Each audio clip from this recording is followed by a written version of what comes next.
Hello, everyone, and good morning to those who are in Finland. It is my great pleasure to introduce Professor Bill Mitchell. He is a professor at the Newcastle University in Australia, but he is also a docent at the University of Helsinki here with us, and he is thereby also associated with our Helsinki Center for Global Political Economy as well. He is well known as a public speaker, as a contributor to many discussions, and he is also the author of many important books, including the Eurozone Dystopia, Groupthink and Denial on a Grand Scale from 2015. With Thomas Fazzi, he published Reclaiming the State, a Progressive Vision for Sovereignty in a Post-Neoliberal World, that came out in 2017. And more recently, he, together with Randall Wray and Martin Watts, published a new major economics textbook, Macroeconomics, in 2019. I had the pleasure of taking part in the publication event of that book in London, and I recall very vividly the one line by Bill that this, unlike most other textbooks in economics, actually deals with reality. Without any further ado, today's topic has to do with the pandemic and its economic policy consequences. As we have seen, it seems that this crisis in many important ways has vindicated at least some key claims of MMT, modern monetary theory. And this is the topic of today's lecture. Please, Bill, the floor is yours.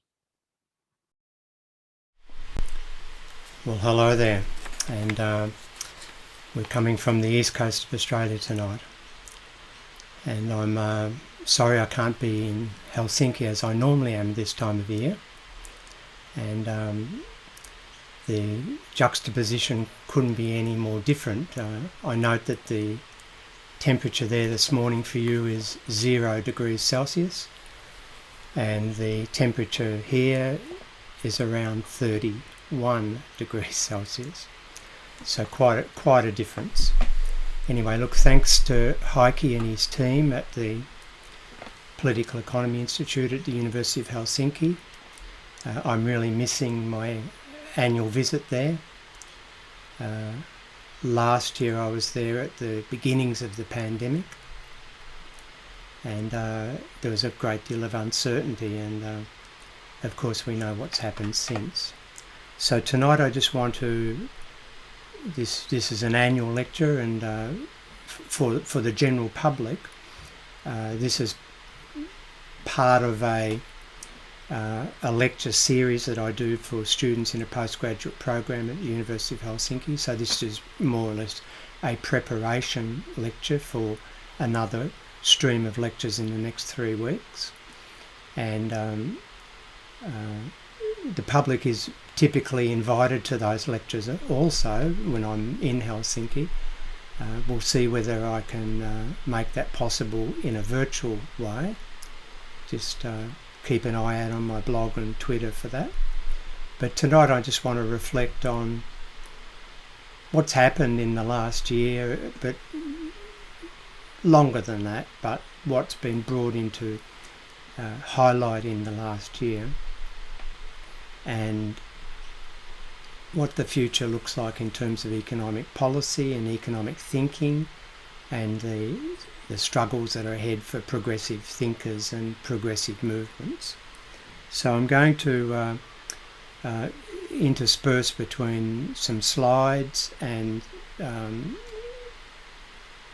myself, and I'll talk, I don't know, maybe 40 minutes, and after that I'll be monitoring the live chat here, and I'll take questions as long as they're polite.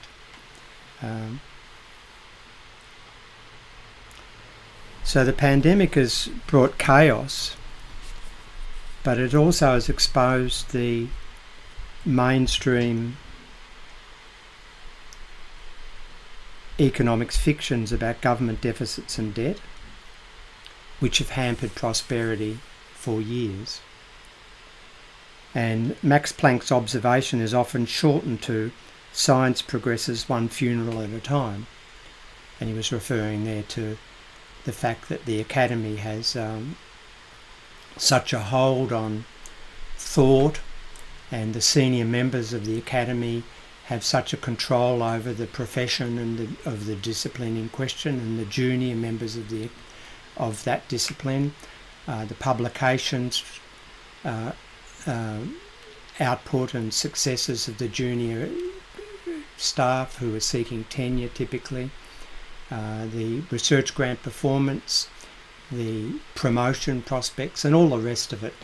And of course the older members of the discipline have built their careers on one particular set of ideas, and if those ideas are shown to be degenerative in the philosophy of science context, then they haven't got an incentive to change. They've got an incentive to batten down and hope for the best and resist change. And so really the change occurs when they die off, not necessarily in a literal sense, but leave their positions in retirement. And the younger ones then are much more free to pursue things that they knew about but weren't willing to say because of the way in which groupthink works in academic hierarchies. And for macroeconomics, we might think of progress as occurring one crisis at a time, because it's a sequence of crises, the 91 recession, the GFC, and now the pandemic, that has generated this accumulated awareness of the failure of the mainstream macroeconomics. And I think in my interests, has opened the door with increasing interest for modern monetary theory, MMT, and I'll talk briefly about that today, but in the following 5 lectures we talk a fair bit about MMT. And the conjecture here is that whilst some might want to hang on to the debt and deficit scaremongering that is cruel policy choices and left a trail of human damage over the last 4 decades, it's increasingly obvious to people that there's little substance in those narratives. And what that's meant is that the political space that's now available to governments, but also to activists to talk about and to put pressure on elected officials, the political space has changed dramatically. And what that means is that economic policy making has shifted dramatically, with fiscal dominance now being apparent, and a rejection of the idea that all macroeconomic policy making should be in the hands of the central bank, with the fiscal authority, the Treasury or the Ministry of Finance, depending which country you're in, playing a subjugated passive role and effectively biasing fiscal policy towards the achievement of fiscal surpluses, under the sort of remit that if they dare stimulate their economies, the central bank will anticipate inflation and tighten monetary policy, and some sort of self-defeating cycle then occurs. This has been the orthodoxy. It was broken in Japan 25, 30 years ago, but the world dismissed that as a special case because of, cultural reasons, these stupid arguments that the Japanese are so vastly different to the rest of us that they can break with the mainstream macroeconomic traditions in policy making, but the rest of us couldn't. And then the GFC certainly was the first major shift in the way central banks and treasuries thought of policy making in this close to end of monetarist neoliberal period, but now it's completely open to everybody what's happening. Fiscal deficits are large. Central banks are, through various ways, are providing as much liquidity as governments need under this sort of charade that they're really not doing that, but of course they are. And these taboos that mainstream economists have put on civil society and to discipline us into thinking that governments couldn't act in this more progressive liberal way are breaking down. I mean, who believes we're headed to hyperinflation right now? Nobody. And the interesting point then is that this is really representing a paradigm shift in economic policy, and you're getting some very interesting responses from the mainstream of my profession. There's groupthink resistance, very evident. So the old guard are doing what the old guard always does when there's a shift in the paradigm emerging that their theoretical body can't cope with. They resist and continue on as before. So you're seeing in the media and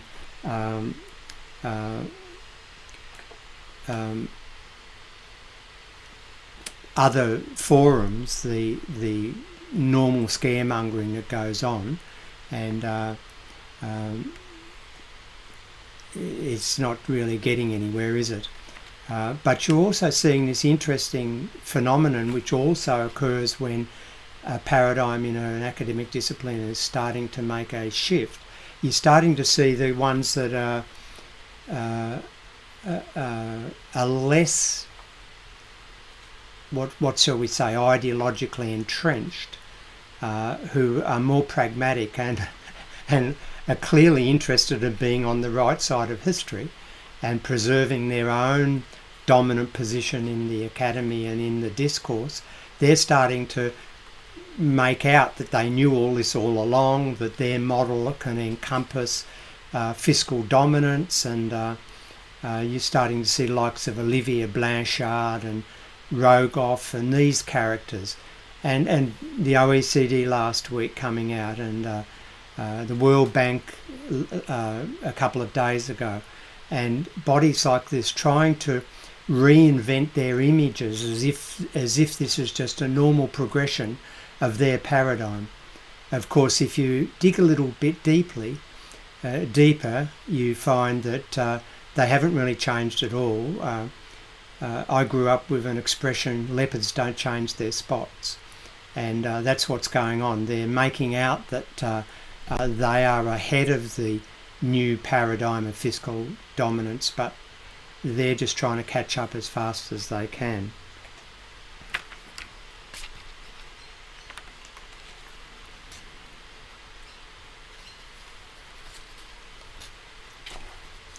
So, the problem that we've got is that on the progressive side of politics is that the issues that we're facing specifically with the pandemic are really not new. The writing was on the wall before the beginning of last year. Economies were in fairly poor shape, and the articulation of the neoliberal era was reaching an end point that more and more people were realising was failing. And the problem really started back in the 1970s for progressive politics, when progressive thinkers, both academics and also their political expression, conflated globalisation, in other words, the increased mobility of supply chains, with neoliberalism. The conflation was as if those things were one, and of course then that led to all these narratives about the need for fiscal constraints, that the state was no longer powerful enough to resist global capital, and that the role of the state had to be to ensure inflation was stable, and the use of fiscal policy would not ignite capital flows out of countries and destruction of currencies and all of the rest of the stuff that the left became completely besotted with from about the mid-1970s. And all the way along, of course, was that the conservative forces, the pro-market, pro-capital forces, they knew that the state was not impotent in the face of global capital, and all of the things that all of the manifestations of neoliberalism have been done through what I call, and what we called in our book Reclaiming the State, a reconfiguration of the state to serve the interests of capital. And the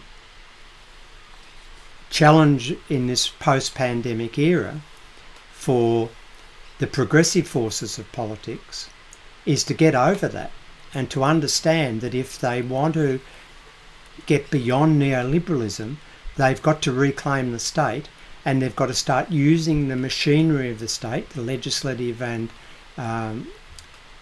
regulative machinery of the state, to do progressive things. Now that'll require them to get over their sort of neoliberal light approach to macroeconomics. And so there's a twofold challenge here. We need to educate them, progressive forces, away from this kowtowing to global capital narrative, this austerity light, that, we've got to have austerity, but we'll just do it more fairly. We won't do it as quickly, and we'll make sure that the bottom end of the distribution isn't as damaged. And but we've still got to do it, and that requires fundamental shifts in the way in which progressive politicians think, and the way in which progressive academics do macroeconomics. And so that's really what I want to talk about tonight.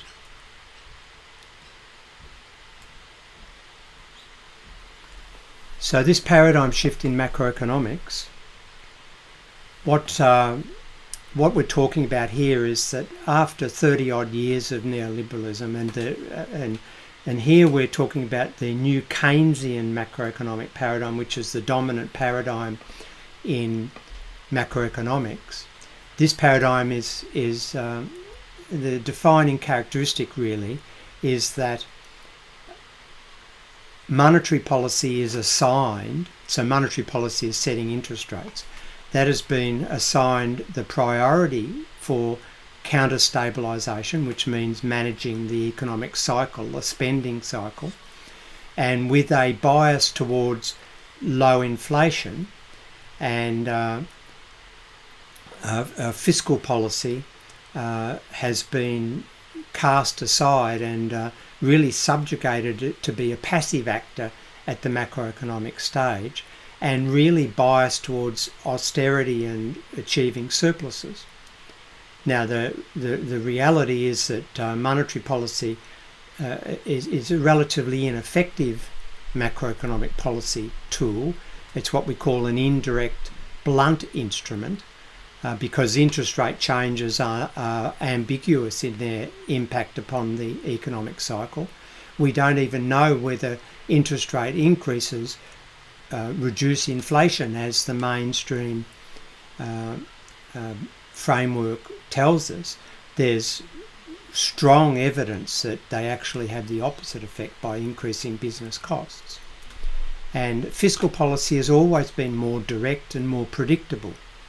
And but the new Keynesian bias towards monetary policy was obviously ideological. This nonsense about, oh, we've got to have credible central banks who are independent. Well, central banks can never be independent. The Treasury and the monetary authorities always have to communicate on a daily basis and square off their policies, because fiscal policy always has an impact upon the liquidity in the economy through bank reserves, and the remit of the central bank is to manage bank reserves so that they can maintain their target interest rate settings. And so they've got to communicate every day, and it's quite apart from whether we recognise, obviously, that the political masters of a country appoint central bank governors, appoint the monetary authority boards, and can unappoint them if they're unhappy with them. So this idea of central bank independence was really nothing to do with the effectiveness of monetary policy. In other words, taking it away from the day-to-day nuances of political cycles. This is what we were told, of course. What it was about was depoliticising economic policy, because the elected officials, our politicians, could say, oh, well, macroeconomic policy is really out of our hands now because it's the remit of the central bank, which is independent. And so there's been, neoliberalism has been characterised by a whole series of depoliticisations. The use of the IMF to say, well, look, the IMF are forcing us to run austerity programs. In other words, we as elected politicians aren't doing it. It's the external body forcing us to do it. All of these calls on technocratic external bodies from the political process were strategies to make sure that the harshness of neoliberalism wouldn't impact upon the political fortunes of the elected officials. And so what we're seeing since the GFC really, in Japan much earlier, but what we've seen since the GFC and really accelerated and highlighted in this last year or so, is that all of that new Keynesian policy edifice has broken down. All of their taboos, we've seen nonsense from the central banks that they're buying up government debt in massive volumes to somehow push inflation back up to some meaningless target rate of price inflation. And of course, prices have been growing in the opposite direction to their movement towards their desired targets. And all of this is just a charade. It's just a game they play. What they're really doing is providing governments cover to run very large deficits and to subvert public debt auctions so that the private bond investors are not pushing bond yields up to politically uncomfortable levels, and that's what's been going on. And really the only body of work in economics, in macroeconomics, that can tell you about all of this and has consistently told you about all of this is modern monetary theory. Now, if you think about the predictive capacity of mainstream macroeconomics, you only have to, my model is Japan. I've studied Japan intensely over the last 25 years around, as I developed my academic career, 26 odd years. And it's always been a test case for me, because one of the things about Japan is it's pushed macroeconomic policy to relative extremes. And one of the tests of a theoretical idea is that quite often when there's just movements, small movements around average settings, you're really not going to get a solid test of a prediction. Whereas if there's big movements, you're going to get a pretty good indicator as to whether the predictive framework that you're looking at is accurate and useful. Well, in Japan since 1991, they had a huge commercial property collapse in 1991, and fiscal deficits have consistently been above 10% since. And of course, my profession said that interest rates would go up and bond yields would go up dramatically. And this is what they teach students in mainstream courses. And the reality, of course, has been exactly the opposite. Short-term interest rates have been around zero. Bond yields are now in some maturities negative. And of course, over that period, they've been able to achieve relatively low unemployment. And if you look at their gross public debt ratio, it's the highest in the world. And of course, my profession said that would lead bond markets to demand increasingly higher yields, and eventually they would become unwilling to lend to governments even at those high yields because the perceived risk of insolvency would be too great, and governments would become broke. And the reality is, of course, that yields across all maturities have been falling towards zero over the 30 years, that private bids at the bond auctions are always very strong. They can't get enough Japanese government debt. There's a huge demand for Japanese government bonds, even now when some of the segments along the maturity schedule are negative. In other words, the bond investors are paying the government to lend them money. And if you look at the way in which the central bank has behaved over a sequence of so-called quantitative easing programs, the Bank of Japan has increasingly expanded its purchase of Japanese government bonds. It's effectively been funding all the fiscal deficits since 2012 and more, buying more debt than would be necessary to do that, and now owns upwards of 45% of all outstanding Japanese government bonds. And of course, going back to the late 1990s when these programs kicked off, my profession was talking about this is money printing, this will cause accelerating inflation, loss of credibility of the central bank, that inflationary expectations would become unanchored, to use their terms, and that would be built into future. The expectation of higher future inflation would be built into private sector behaviour, and that would cause the conditions for hyperinflation. Now, Nobel Prize winning economists have been talking about making these predictions. And the reality is that since 1991, if anything, Japan has been fighting deflation, not inflation, so falling price levels. And the Bank of Japan has demonstrated categorically that it can maintain total control of all yields and all interest rates if it so chooses to suit its policy purposes. And this idea that the bond markets, the private investments, can hold a currency issuing government to ransom if the Treasury and the central banks behave, say, like they have in Japan, is obviously being exposed as being complete nonsense. And most nations are now following the Japanese government approach. And the empirical dissonance that I just sort of highlighted in the Japanese case is apparent everywhere. And of course, there's various responses to that from the mainstream, as I mentioned at the beginning. There's resistance going on, and there's also an attempt to capture the new way of thinking. I like this cartoon where the mainstream economists are trying to save their reputations by saying, oh, well, they knew all of this. They knew that central banks could control all yields and interest rates. They knew that fiscal deficits of rather substantial and continuous proportions wouldn't be inflationary, wouldn't drive up interest rates.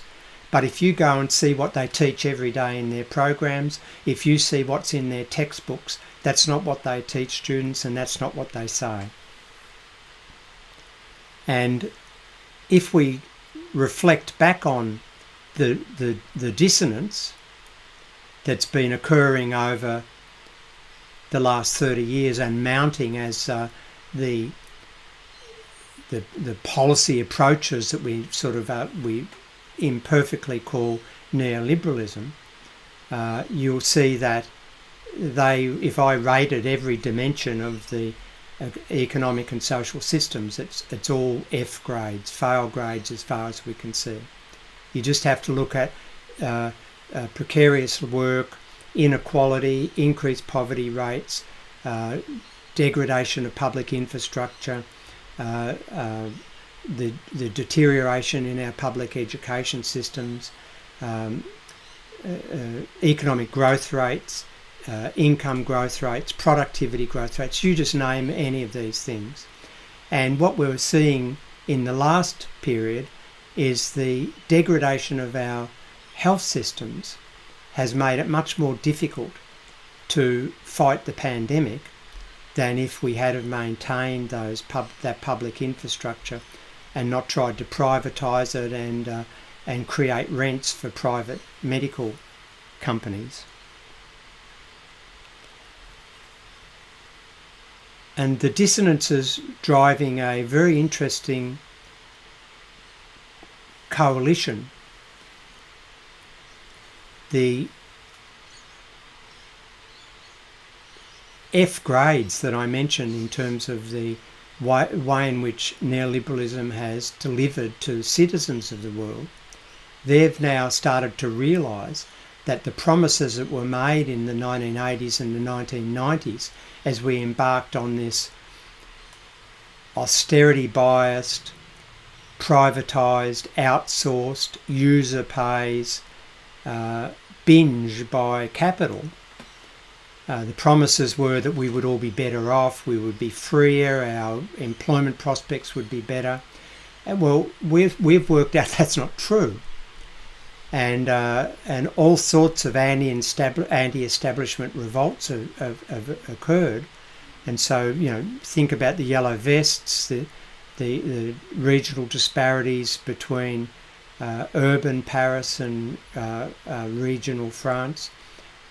You could put Brexit into this category, the election and rise of Donald Trump and his madness, the rise of right-wing groups, the unelectability of now our traditional social democratic polity across the world, our Labour parties, our socialist parties, our social democratic parties have experienced terrible political outcomes. The fact that in the recent US election Donald Trump got nearly as many votes, got more votes than any other president in history other than Joe Biden, tells you that that it's not all smooth sailing for the Democrats in the US. The fact that the British Labour Party lost what you should have been an unlosable election in December 2019 in the face of one of the worst Tory governments in British history, tells you that there's a real problem. So those are the normal ways in which social instability expresses itself. The citizens may not be united, they may not have an elaborate theoretical model to explain what's happened to them or what can be done about it, but they're angry, they're annoyed, and they're not going to take it anymore. And the populist right-wing forces are the ones that are giving the most voice to that anxiety, which is a real problem for progressives.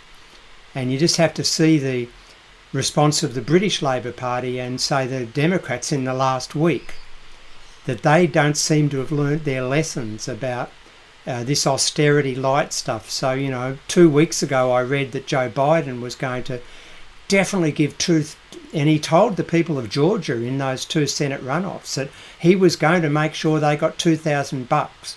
Well, once they get elected, that's $1,400. And I'm starting to see a couple of weeks ago the Shadow Chancellor in Britain gave a talk that really was a sickening kowtowing to the City of London, as if the City of London is all important, that they will be fiscally responsible and they won't do things that will upset the city and cause a currency crisis. Well, they haven't learnt much since the mid-1970s. The other angle to the paradigm shift has been the rising, and this predates the paradigm, has been the rising voice of central bankers talking about the limits of monetary policy and the fact that fiscal policy had to take up some of the slack because economies were starting to slow, productivity growth was slumped, precarious unemployment, rising underemployment. At least the central bankers knew that the way in which they'd pushed monetary policy to extremes wasn't going to do the trick anymore. And so you started to see a number of central bankers from 2018 around onwards calling for treasuries and ministries of finance to do more. And so breaking down the taboo and the paradigm.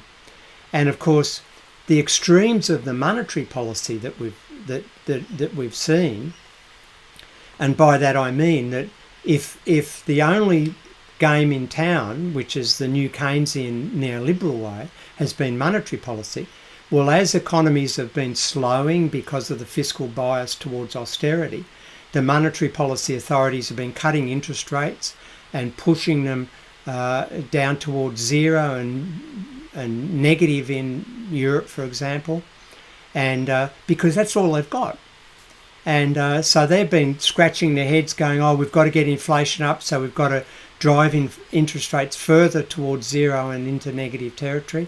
And of course, what that's been doing is undermining the business model of the big financial market investors. And so you're getting difficulty in getting returns in those big investment banks. The big pension funds are finding what we call maturity mismatches rising. And what I mean by that is that they've got on their liability side, they've got known cash commitments that they're legally responsible to be paying out.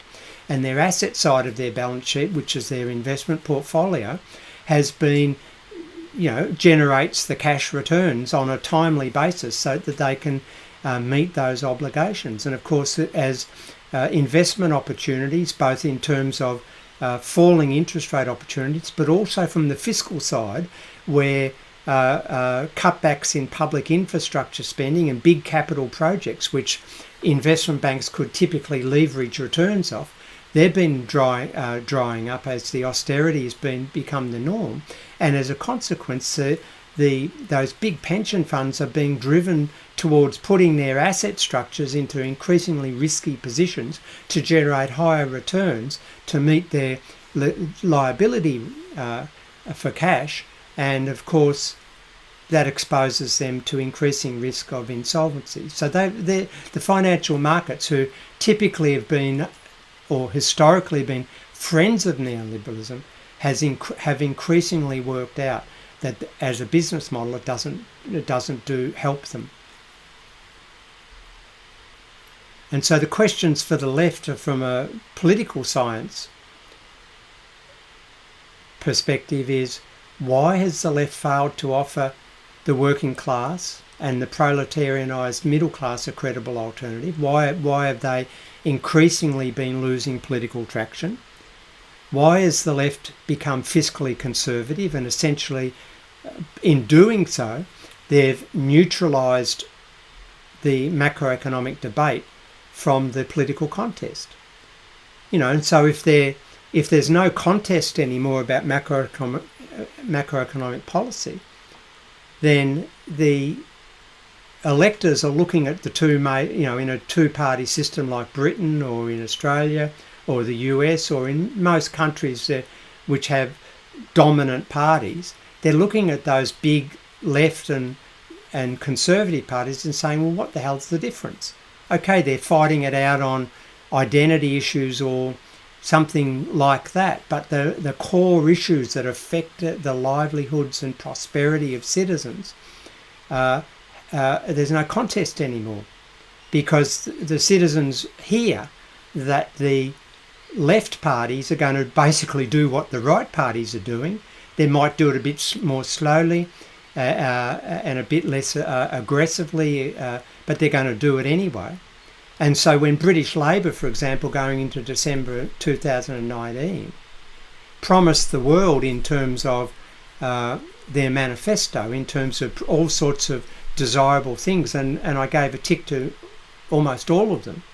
But then on the other hand, they couched all of that in their stupid fiscal credibility rule, which really told the citizens that if they did the progressive manifesto, they would run foul of capital markets and the City of London. Well, there's your credibility shot. And so by taking the macroeconomic debate out of the contest, by becoming austerity light, they have no credibility. And why hasn't the progressive side of politics developed a progressive view of national sovereignty? Now, what I mean by national sovereignty, and I get accused all the time of being a nationalist, well, nothing could be further from the truth. I'm a globalist. I'm a cosmopolitanist. But I also understand currency borders, and I understand what having your own currency means in terms of providing an elected government with the increased fiscal space to engage progressive policies. And so, you know, the progressive side of politics can wax lyrical about globalisation and cosmopolitanism, and you know, in the British context, that was the Remain type debate and narratives. But you've got to come to terms with the currency border and setting in place what you want the sovereign government, in terms of sovereign in its own currency, to do with that capacity. And in past lectures I've talked about what I've answered those questions, and in the next 5 lectures we'll touch on these things effectively, and I mentioned it in the introduction. Effectively, the left side of politics bought the line that when supply chains started to go global and trade became more open and financial flows more easily cross national borders, that meant that the nation state was no longer powerful. And so the objective became appeasement for financial markets so that they wouldn't use their superior power to kill your currency. And so the left thought of policy in terms of, you know, edging around the constraints that the global financial markets imposed upon the nation. And the left bought that. And you could see that in the way in which the British Labour Party responded in the mid-1970s, with their when they lied to the people that they had to go to the IMF to get cash when they're issuing their own currency, and they could have allowed their exchange rate to fall a bit, no problem. When Francois Mitterrand turned to austerity, when he told the people going into that election that he was going to reverse the neoliberalism that the Raymond Barre plan had inflicted on the French people in the name of fight inflation first. And of course, Mitterrand and his offsider Delors basically turned their backs on the French working class and became the austerity party. And the left still believe all of the narratives that, oh, the British Labour Party were forced into that position, or Mitterrand was forced into that position. And of course, Delors then went on and created the monstrosity of the Eurozone on the back of his socialism, but really he had abandoned those principles altogether. And all of those things basically became powerfully entrenched in the left political narrative. But of course, the right political narrative was very clever. It knew damn well that the state was all-powerful and that if it wanted to inflict its neoliberal agenda, which was, we could summarise as setting up the preconditions to redistribute national income towards capital away from workers, to undo the gains made by workers during the full employment social democratic era, which reduced inequality and provided a more balanced distribution of national income between wages and labour, which allowed real wages or purchasing power to grow with productivity, so everybody was sharing more equally in the prosperity of the nation. That was the agenda, to reverse all of that. Well, the right knew that the only way they could do that was, short of engaging militias and invasion, and of course they've done that occasionally, but usually they don't do that. They work through the legislative and regulative capacity of the elected government. And that's the way they do it. They lobby elected governments. And so they reconfigured the state. And capital remains as dependent now as it did always on the state to bail it out, to provide sinecures, revolving doors, and all the rest of the structure and framework, so that rents can be made by capital, and the state machinery will suppress the ability of workers to contest that. And, you know, a question I often ask is this last one. If the nation state was powerless, why do corporate interests spend billions around the world lobbying nation states? Just look at the machinery in Brussels and in all of our major cities where these big lobbying interests spend billions to co-opt and capture governments. And the problem was that social democrats failed to understand that. And their energy went into eulogising these supranational organisations, but within an environment of fiscal constraints, so that they shifted their attention to, we've got to have fiscal constraints and all these stupid rules and credibility targets and nonsensical thresholds about when debt becomes dangerous and when it doesn't, and all of the stuff that's been exposed in the last 10 years as being complete bunk.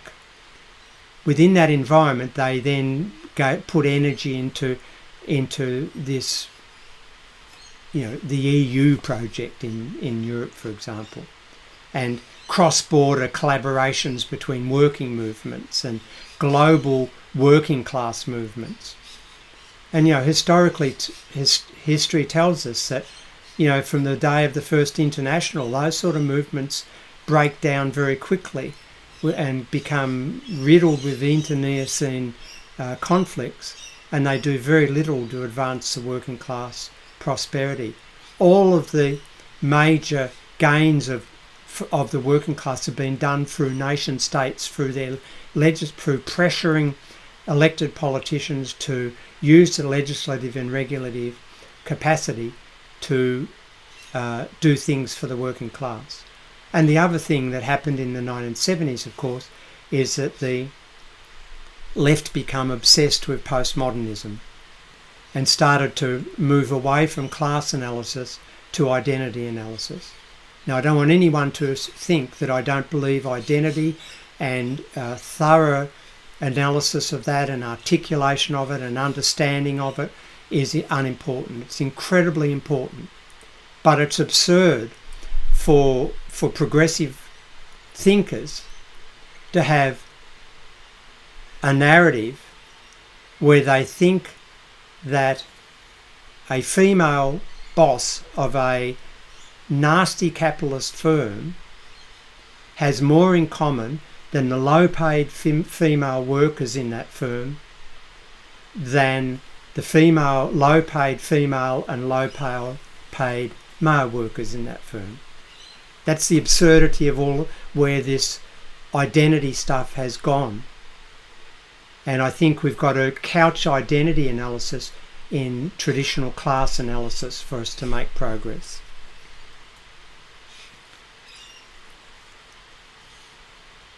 And the challenge ahead, and my next 5 lectures talks about some of the dimensions of this, is to break out of that mainstream economic analysis, its concepts, its framing, and to break down all the cognitive dissonance that's been developed over the years on the side of the left, that sees austerity as being almost inevitable, that articulates an appeasement strategy to financial markets.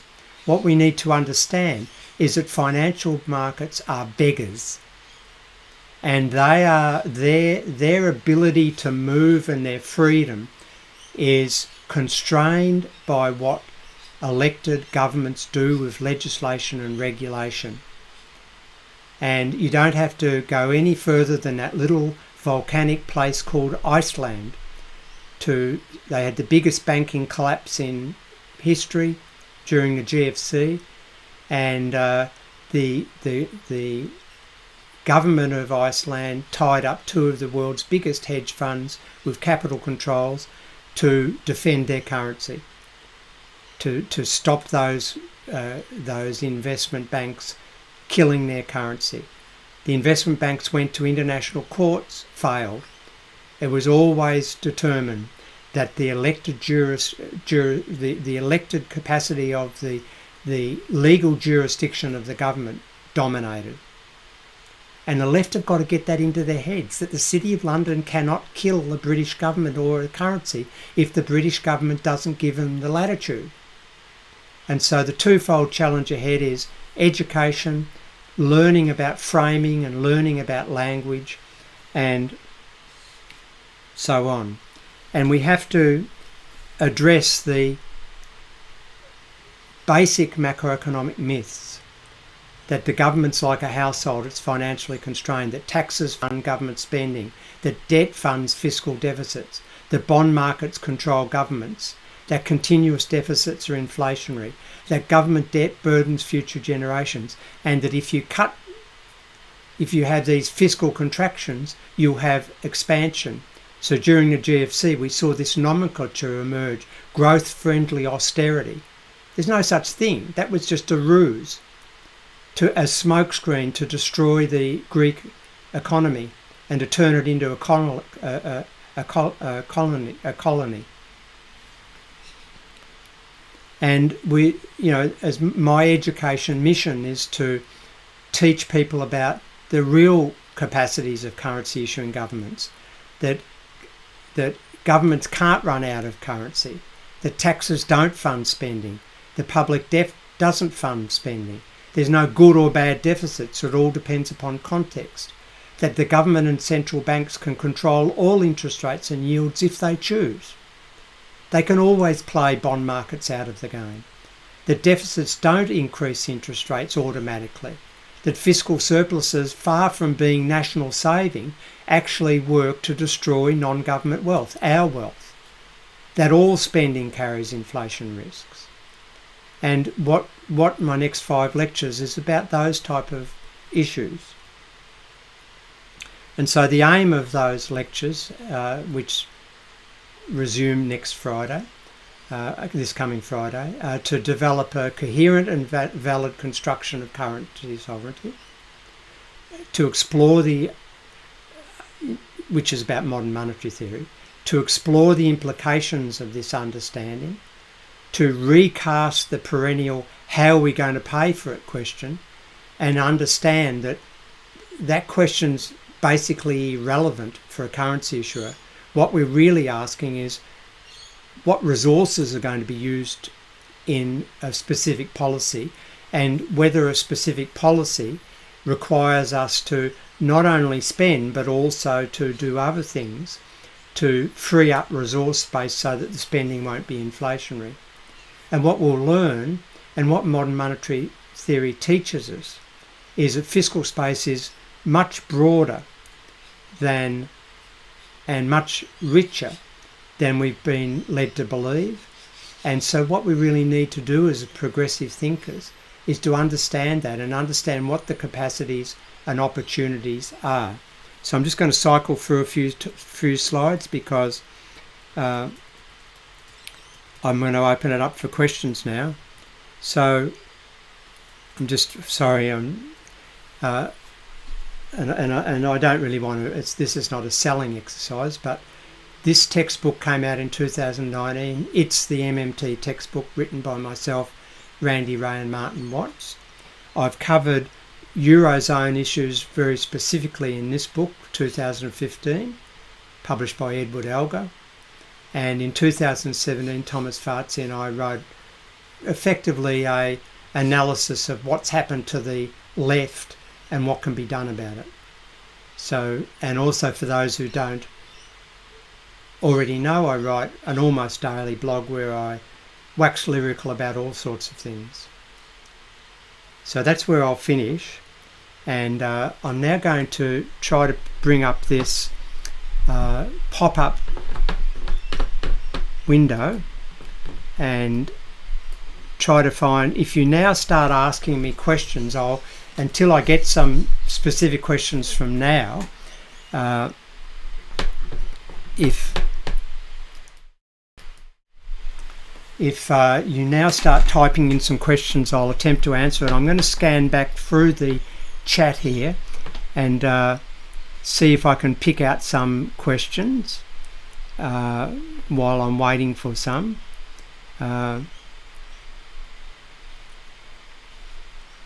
Just bear with me because I've got to read this small print on my computer screen here. So can you please ask some questions now if you're interested, and I'll attempt to answer them. But I'm just looking here to see what we have. Someone asks, where will this presentation be available? Well, yeah, YouTube on a live stream always saves the video for posterity. And tomorrow on my blog, I'm going to ask my confreres, my comrades at the University of Helsinki first, but I may well open up my teaching page to the public. We'll see. Someone asked, how do we measure fiscal space? That's a really great question, and while I'm waiting for other questions, I'll answer that. The mainstream has conditioned us to believe that fiscal space is defined in terms of a particular number, a deficit to GDP ratio, or a particular threshold of public debt to GDP. Remember all of that scandal with Reinhardt and Rogoff at the early days of the GFC, who came out with this ridiculous 80% threshold rule, that beyond which public debt, if it went beyond that threshold, would cause insolvency and capital market strikes and all of that stuff. And of course then they were discovered to have, let's be generous, made a mistake with a spreadsheet, deliberate or otherwise, who knows, we won't go into there. But effectively, when you look at this spreadsheet, no such threshold exists. And thresholds are put up and passed, meaningless. Japan is way beyond any thresholds that have ever been articulated by mainstream economists, and yet the bond markets line up every auction and can't get enough of it. And then, of course, the way in which the mainstream respond to that is saying, oh, the Japanese are different, cultural. Not different at all in that respect. The Japanese bond market investors know that there is no risk, credit risk, in buying Japanese government bonds, because a currency issuing government can always pay its liabilities whenever they want. So fiscal space has traditionally been defined in terms of some numbers without any context. And in MMT, we define fiscal space in terms of context. What do I mean by that? I mean in terms of the real resources that are available for purchase. And what's the objective of fiscal policy? The objective of fiscal policy is, and should be, and this is what we've got to start building into our progressive narratives again, the objectives of fiscal policy is to create well-being for the vast majority of people. It's not to create financial conditions that create massive rents for the top end of town and punish the material prosperity of the rest of us. And so once you understand that, then you understand that fiscal space is about what the government can do, and if there's real resources available that can be brought back into productive use, then there's fiscal space. So take two scenarios. You've got an economy where, like in Australia, our government's sovereign in its currency, it issues it, it floats it, central bank sets interest rates, we don't borrow in foreign currency, so we're sovereign. And let's say that we've got mass unemployment like we've got now. Well, the fiscal space is enormous for the Australian government, and it's not doing enough with its fiscal capacity. There's no financial constraint on its spending, and there's no real resource constraint in terms of designing a policy that would bring all of that idle labour back into productive use. Now take the other scenario where, and we haven't seen this very often in the last 30 years, if at all, we're in an economy where the government has currency sovereignty as defined before, but we're at full employment. In other words, all the productive resources are currently being used. Now in that context, let's say the government then wants to introduce a green transition and fundamentally change carbon usage and away from carbon intensive uses. Well then it can do, got no financial constraints in going into the non-government sector and trying to get the productive resources that are currently fully utilised. It's got no financial problem buying those resources and redirecting them into a public sector green transition. But the only way it can do it if they're already being used is to compete for those resources at market prices. Now ultimately that competition imposes an inflation threat. And so the fiscal space in that context is rather limited. And so what the government has to do in that, it has no problem spending, but what it has to do is create fiscal space for itself in that context of already full employment. And so one thing it can do, it has to deprive the existing resource users of the ability to use those resources.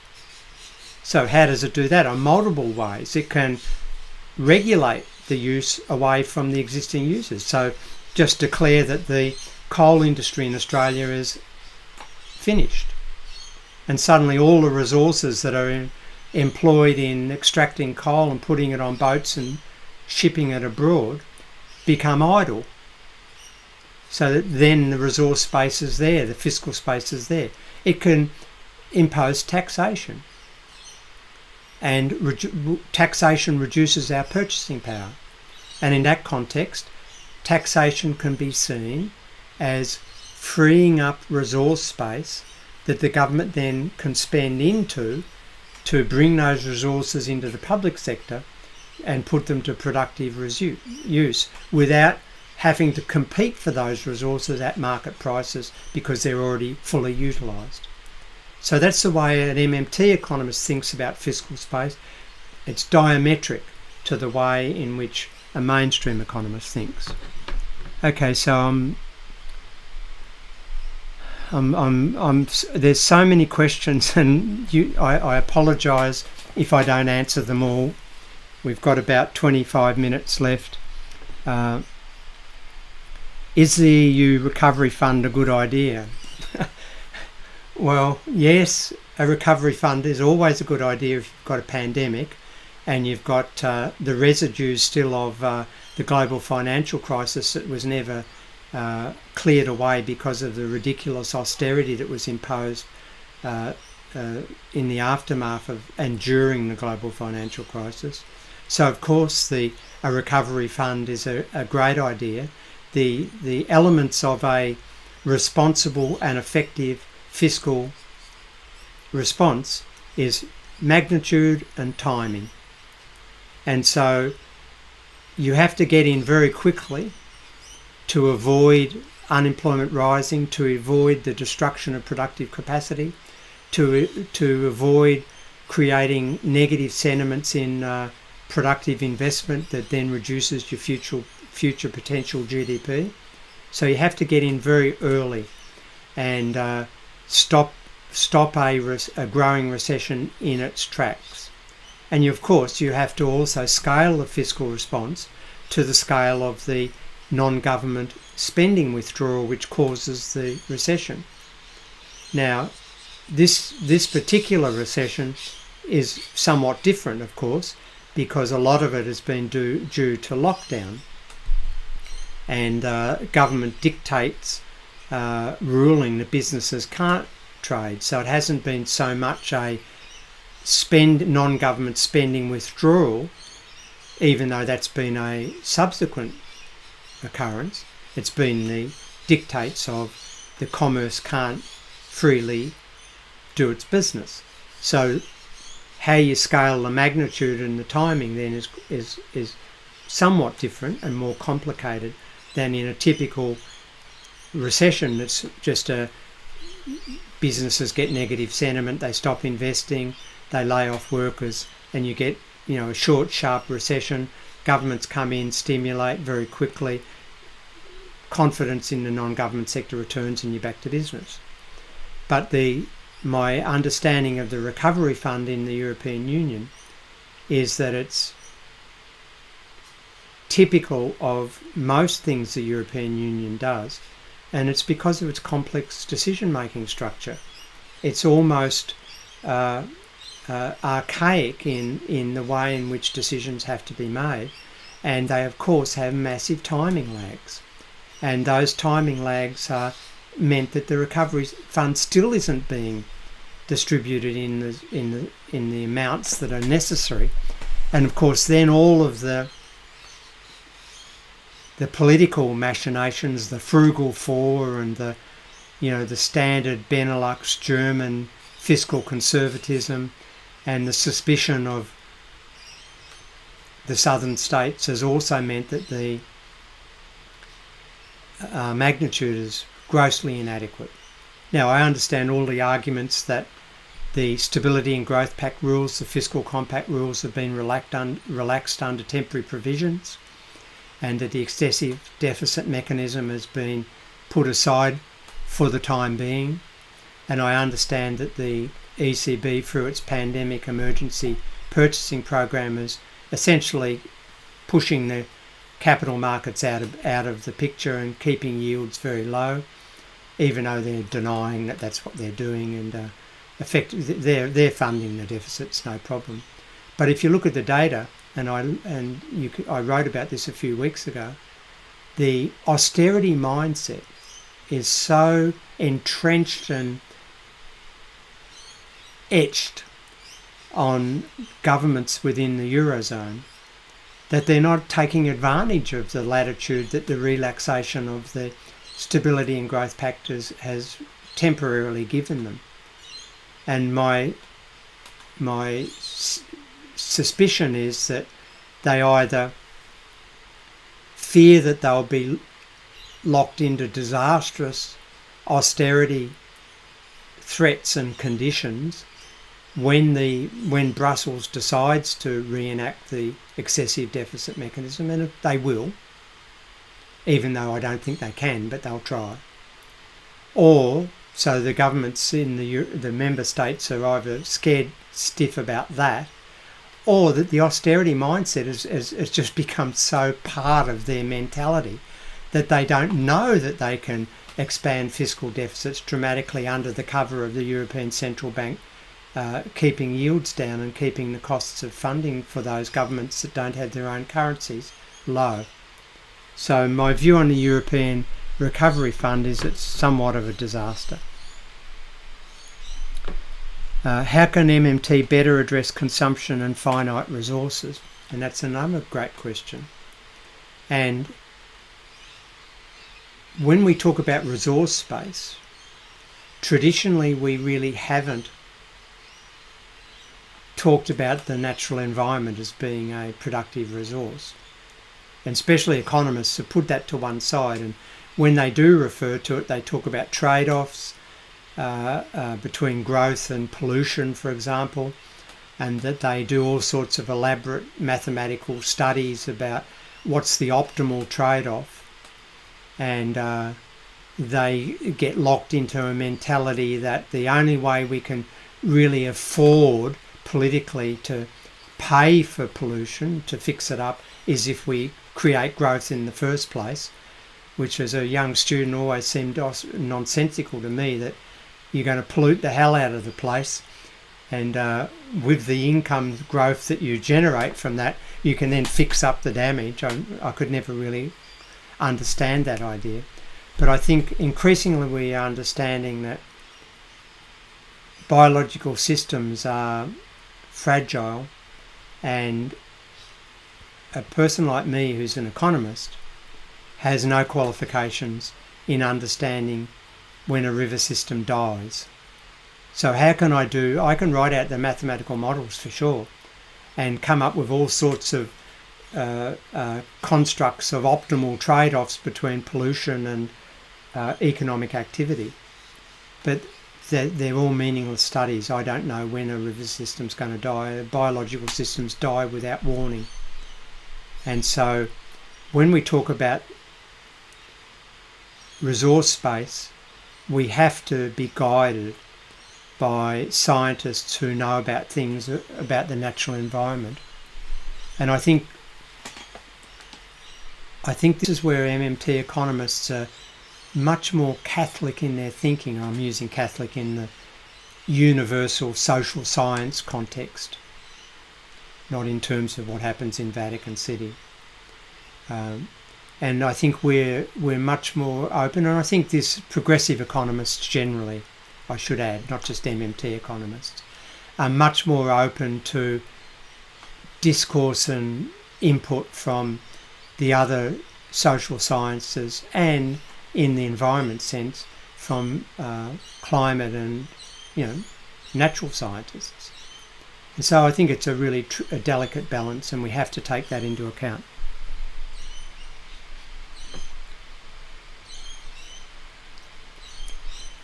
Where are we going?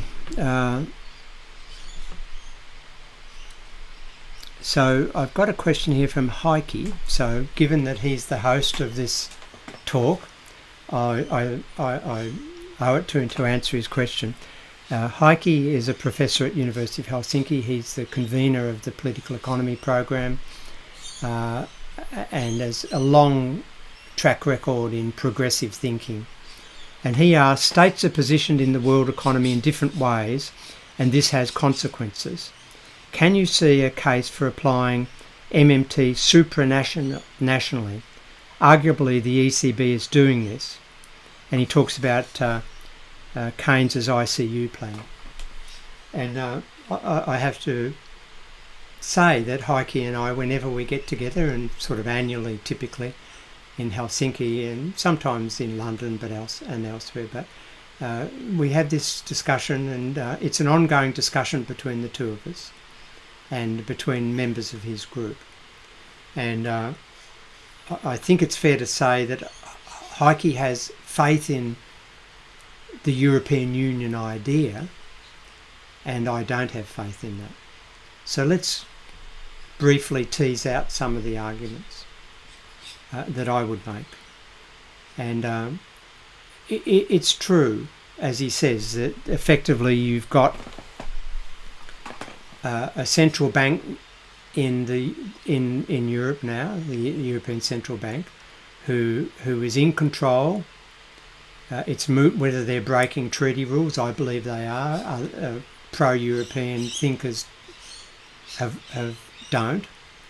And many have bought the arguments that it's just liquidity management. I think that's just nonsensical to think that the scale of the various asset buying programs that they first introduced in May 2010 and then have morphed into other programs. I think it's very far-fetched to think that that's just daily liquidity management, but put that aside. So it's true that the member states now have got fiscal latitude for the time being, Brussels has, under the treaty, it's quite clear there's a temporary provision in the Stability and Growth Pact annexes that allows the member states to run deficits beyond the fiscal rules, the 3%, 60% debt limits. And it's quite clear that the ECB is facilitating much larger deficits than would be allowed under an application of those rules. But go back a step and ask, does that mean that you've got a federal fiscal system now? Does that mean that all of the citizens in the 19 member states of the Economic and Monetary Union identify at a federal level? And the answer to that question, I think, is no. And in the long history of European integration, there were several major studies. So I think back to the Werner report in 1969-70. It came out in 1970. And the McDougall report came out in 77, 78, around then. They studied functional federations like Canada, like Australia, and they looked at what properties were essential for subnational states to participate in a federation and to make to have effective federal fiscal capacity being enacted through a central bank and treasury. And what they recommended at the time that it would be, if you wanted to have a European federation that was functional in economic terms with a common currency, then what you would need is a true federal fiscal authority, like Australian Treasury, that could make discretionary fiscal transfers across the geographic space defined by that federation, and that for political legitimacy, that capacity would have to be defined within a European parliamentary system. So you'd have to have a Ministry of Finance democratically accountable to the people through elections, who had the capacity to make those asymmetric transfers across the geographic space, supported by a federal central bank. And both of those studies, the Werner report and the McDougall report, concluded that the culture and history and all of those things within the European space meant that it would be very difficult for Europe to ever achieve that level of federation that would be required to have a functional federal fiscal system. And of course the Treaty of Maastricht reflected that impossibility, and that's why under the guise of subsidiarity and all of those ruses, that's why the system was defined, the architecture of the Eurozone was defined in the way it was. It was to leave the fiscal authority at member state level, with very minimal fiscal authority at Brussels level, but then the historical and cultural circumstances within Europe meant that they couldn't, Germany and the Benelux nations weren't going to trust Italy anytime soon to have unlimited fiscal capacity when you shared a currency, because that fiscal capacity exercise would have implications for the currency value, which would then affect, say, Germany. And so they brought in the fiscal rules that effectively made it impossible for those governments to pursue prosperity using their own fiscal capacity. And of course the central bank under the treaty was banned from funding member state fiscal deficits, even though that's what they're doing. And so my response to Heike and to others who say this, that could you just have these things operating at the European-wide level, is that it's not going to happen anytime soon. If it could, then the Eurozone would be fine. But it hasn't been able to, and it doesn't. There's no tendency for that to happen anytime soon. And so what would be a better outcome for Europe would be to go back to intergovernmental relationships, abandon the currency, go back to individual currencies, and then to negotiate things that are more correctly and more effectively engaged at supranational space, so EU space if you like, and facilitate them and execute those sort of initiatives under intergovernmental agreements where there's no democratic deficit. The governments sign up to what they want to sign up to. And I'm thinking here of things like migration policy, climate change, rule of law, human rights. They're all things that the world has to deal with on a supranational basis through cooperation between member states, governments. I know that's not going to please you, satisfy you, but good question, Heike. I'm excuse me while I look through the questions again.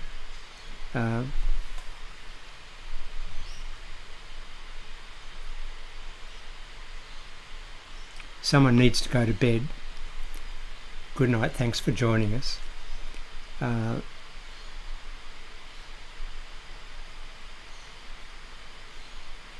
Just bear with me. Should government print money instead of bonds? We'll go back to the end of my talk where I indicated that one of the challenges for progressive thinkers and activists is to understand framing and get the language right. So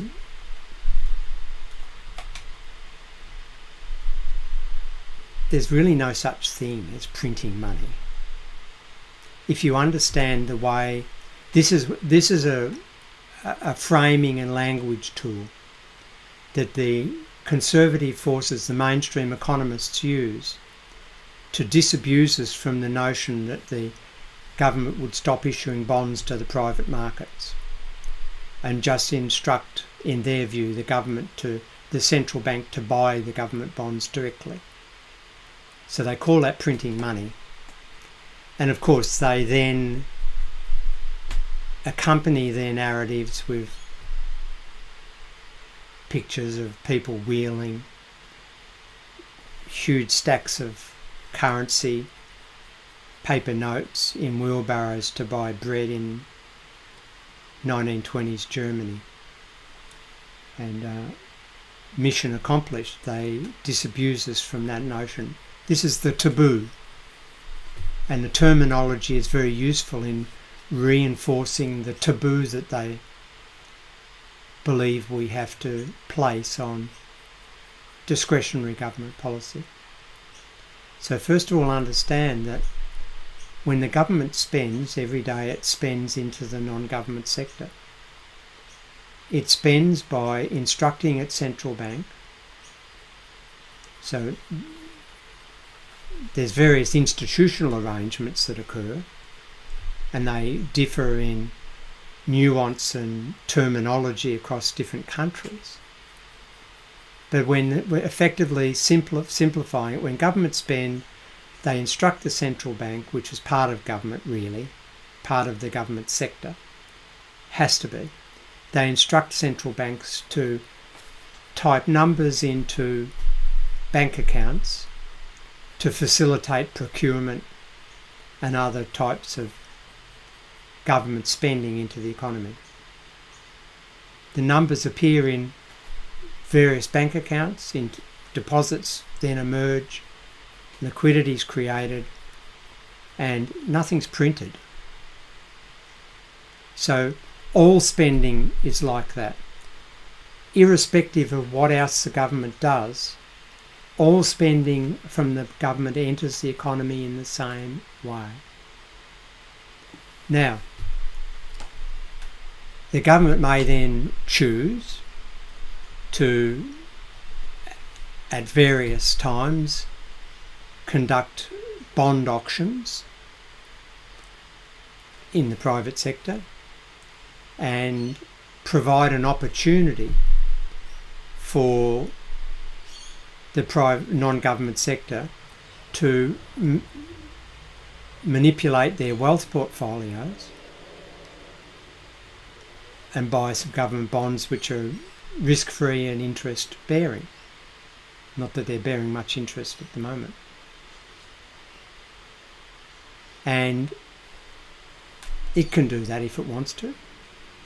And it soaks up liquidity and drains bank reserves when it does that. It doesn't fund the spending in any intrinsic sense. The government might have elaborate accounting structures where it types one number here and one number there and says, okay, the debt issuance is funding the government spending. And it might behave as if it's doing that. But in an intrinsic, go back to the intrinsic nature of the monetary system when the government issues its own currency. It's not funding the spending. The government doesn't need non-government funding. It types numbers into bank accounts. Now, does the issuing of bonds reduce the inflation risk of the spending? Well, no. The issuing of bonds really just allows the non-government sector to manipulate its wealth portfolio. It typically wasn't spending that money anyway. It was in some other financial asset. And the inflation risk of the spending is when the spending enters the non-government sector. And is it pushing pressure on real resources or not? And so the question whether we should be printing money or bonds is really a non sequitur. My position is quite clear. The government should stop issuing government debt. Doesn't need to. It can achieve all of the purposes that you might dream up of government debt issuance in other ways. And I don't have time tonight now to do that, talk about that.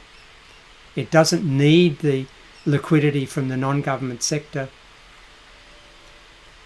to facilitate the typing of numbers into bank accounts. And it doesn't really reduce the inflation risk of the spending. Now you might say, okay, well, what about a scenario where the instead of buying the bonds, the non-government sector just liquidates its financial assets that would have gone into buying the bonds. In other words, it's not a portfolio shift of composition of its wealth portfolio, but they've just decided to spend up big. Well, then the need for the fiscal deficit will, if government doesn't do anything else, the fiscal deficit will go down anyway. Because economic activity will be stronger because these wealth holders are liquidating their wealth and buying consumption goods or investment goods, productive capacity. And the economic activity drives tax revenue up and reduces welfare spending. And so the deficit falls anyway. And so these things balance out. All right, so I think it's 7:45 and I think that means that we're just about through. Someone asked me, will I do an interview on status quo? I don't know what status quo is, but if you send me an email, I'll work out whether I will or not, but normally I will. Is there an alternative to issuing bonds? Is there a process that can drain reserves without creating the appearance of debt? Well, I think I've mostly answered that. The question is, do you really need to drain the reserves anyway? Why do you want to drain the reserves? Well, one of the reasons why governments would be, open market operations is a traditional monetary operation where the central bank perceives there to be excess reserves in the banking system and offers the banks government bonds in return for the reserves. And so they drain the reserves is the terminology. Now, why would they do that? Well, typically, let's say they've got a positive interest rate target, so 2% or 3% or something. And if there's excess reserves in the system, and of course fiscal deficits create excess reserves, and what do we mean by reserves? Well, the commercial banks hold bank accounts with the central bank. Why do they do? And these have various names, but that's reserve accounts. Why do they have those bank accounts? Well, it's to facilitate what we call the payment system, the clearing system. And so there's all sorts of deposits being made and checks being deposited in Bank A and Bank B and Bank C, and being drawn on Bank A, being drawn on Bank B, and all these complex millions of transactions every day. And they're cleared and made coherent by shifts in numbers between these reserve accounts at the central bank. And that's the way in which all the checks are cleared every day and all of the transactions are resolved through the clearinghouse. And so most governments require that the commercial bank operators maintain positive reserve balances in their accounts with the central bank so that they can facilitate these transfers. Now, if there's excess reserves on any particular day, well then, historically those reserve accounts earn zero interest rate, or in the Australian case, below a competitive interest rate. And so the banks who have excess reserves have an incentive to get rid of them overnight, because they've worked, their excess in that context means more reserves than are necessary to resolve all the transaction resolutions that are necessary on that particular day. And so in that context, a bank with excess reserves tries to get rid of them because they don't earn any competitive return. They're dead money for them. And they try to lend them out in what's called the overnight market, the interbank market. And of course, that, because they're earning zero on those reserves, say, they'll take any return that's above zero. And so that competitive process of trying to lend out the excess reserves drives the overnight interest rate down to zero, towards zero, or to whatever the support rate that the central bank's paying. Let's say it's zero. And so but the problem is that if there's a system-wide excess, all of that competition to lend to other banks by banks is just shifting the excess between banks. I can't eliminate it. So the only way that excess can be eliminated is by the central bank draining that route. Why do they do that? Why would they do that in that way I've set it up? Because if the overnight interest rate falls to zero, then the credibility of the central bank's target interest rate of 2 or 3% becomes incredible. They lose control of monetary policy. And so that's why they would conduct open market operations. Now, since the global financial crisis, what the central banks have been doing is just paying a return on excess reserves to thwart that competitive, to stop that competitive interbank lending process. And effectively, that functions the same as an open market operation. So instead of selling them a government bond, you just pay them an interest on excess reserves.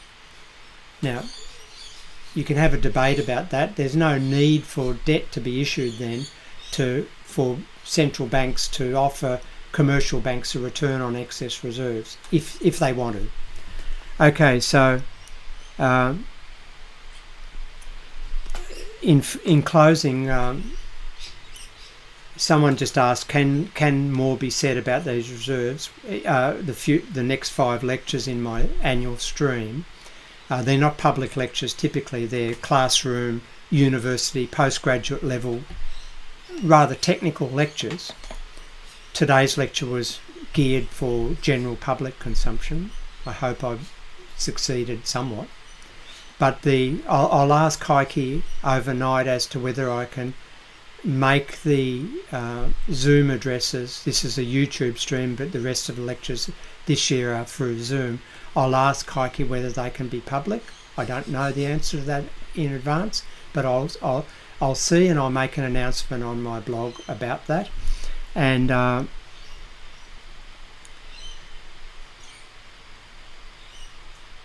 just reading here.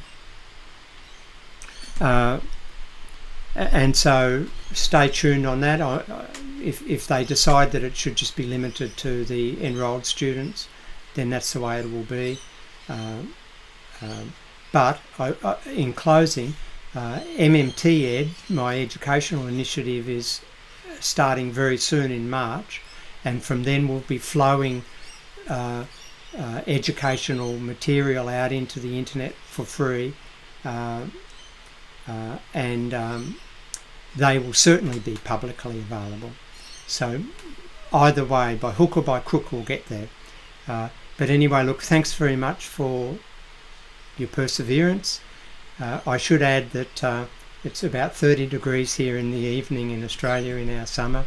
It's been a very hot day, and Heike has just indicated that my next 5 lectures are open, and so I'll tweet out or put on my blog the access arrangements. Thanks Heike, great. And so that's from me tonight. Thanks very much for Heike and his team for facilitating this, and thanks very much for watching and participating, and we'll see you later.